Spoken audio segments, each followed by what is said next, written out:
brought to you by Agilus Diagnostics. Health test की बात आती है तो मैं भरोसा करता हूँ India largest diagnostics company Agilus diagnostics. खुद को टेस्ट करते रहो। मैं ये जानना चाहता हूँ कि गांधी जी को हम जो पढ़ते हैं या जो समझते हैं या जो चीजें सामने आती हैं उनके पूरे स्वरूप को, उनकी आत्मकथा को पढ़ के, गांधी वाङ्मय तो मुझे लगता नहीं है, कम लोग पढ़ते हैं, लेकिन जो लोग उनको पढ़ते हैं वो जानते हैं। राजमोहन गांधी जी को अगर मैं कहूं कि महात्मा गांधी जी को किन किन चीजों ने वह बनाया जिससे वो महामानव की स्थिति में चले गए। मैं एक जीवनी पढ़ रहा था, उसमें लेखक ने यह दावा किया है कि बापू को सिर्फ यह कहने की जरूरत थी कि मैं देवता हूं या मैं भगवान हूं।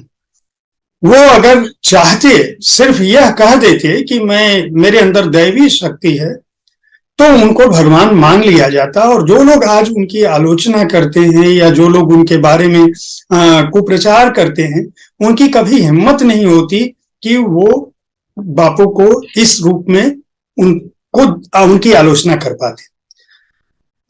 उस समय में गांव में यह होता था कि बापू को अंग्रेज पकड़ते हैं और वो अपनी आध्यात्मिक ताकत से बाहर आ जाते हैं। जिस ट्रेन से जाते थे उसको छूने के लिए लोग पागल रहते थे, और बहुत बार बापू के पैरों को छूने के लिए लोग लाठी और डंडे से उनके पैरों के पास छू लेते थे, और उससे उनके पैरों पर बहुत बार चोट भी आ जाती थी। यानी लोगों को लगता था कि मैं इनको देख लूंगा, इनको छू लूंगा, इनकी ट्रेन को, जिस ट्रेन से जा रहे हैं उसको भी छू लूंगा तो हमारा जीवन बदल जाएगा। एक ऐसा महान व्यक्ति जिसने अपने कर्म, अपने विचार और अपने जीवन से देश को यह संदेश दिया, हम उस पर बाद में आएंगे कि यह देश उनको उस रूप में क्यों नहीं देख सका, एक बड़ा वर्ग, और उस पर हम बाद में आएंगे। लेकिन मैं ये जानना चाहूंगा कि अगर मैं कहूं कि महात्मा गांधी जी को कौन सी ऐसी चीज, अगर मैं कहूं कि कैटेगरी वाइज आप हमें, हमारे दर्शकों को बता सकें कि वो कौन कौन से बिंदु हैं जो उनको उस स्तर पर, महामानव के स्तर पर ले जाते हैं। आपने हालांकि बार बार कहा है कि गांधी को आप मानिए या मत मानिए, लेकिन उनके विचारों को मानिए, उनके संदेशों को समझने की कोशिश करिए। ये आप बहुत सारे साक्षात्कार जब मैं पढ़ रहा था, आप बार बार ये बात कहते हैं। तो देखिए, मेरी समझ इस प्रकार की है। आपने कहा कि गांधी महामानव थे और ईश्वरीय शक्ति शायद उनमें थी, वगैरह वगैरह, लेकिन ये भी हम सब जानते हैं कि कई बार गांधी कह चुके हैं, लिख चुके हैं कि मैं एक साधारण इंसान हूँ, मैं एक पापी भी हूँ, मुझ में सब गलत चीज़ें आ सकती हैं जो इंसान में आती हैं। मैं एक साधारण व्यक्ति हूँ जिसमें सब कमज़ोरियाँ हैं।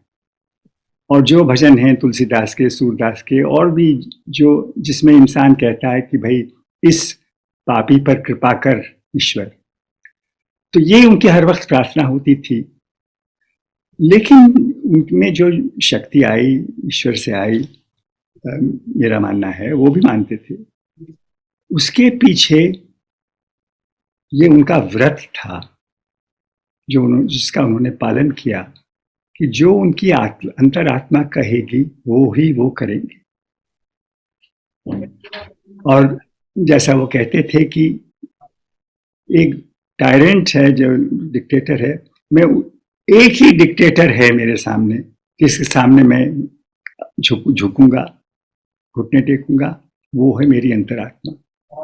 उसके अलावा कोई टायरेंट नहीं है जिसके सामने मैं झुकूंगा। तो ये कमज़ोर इंसान, जो इतना मोटा और लंबा भी नहीं था, उसके हाथ में हथियार नहीं थे, उसने अंग्रेज साम्राज्य को झुकाया, क्योंकि वो हर वक्त अपनी अंतरात्मा के सामने झुकते थे और किसी का डर उनमें नहीं था, सिर्फ ईश्वर का ही डर था।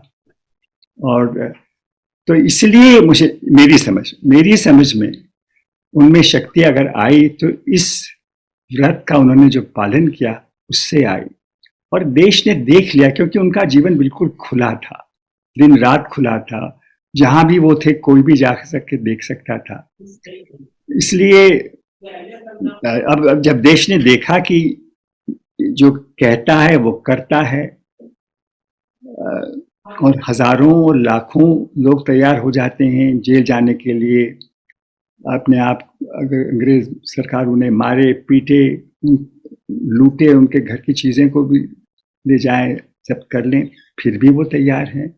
डर को उन्होंने भारत से भगा दिया।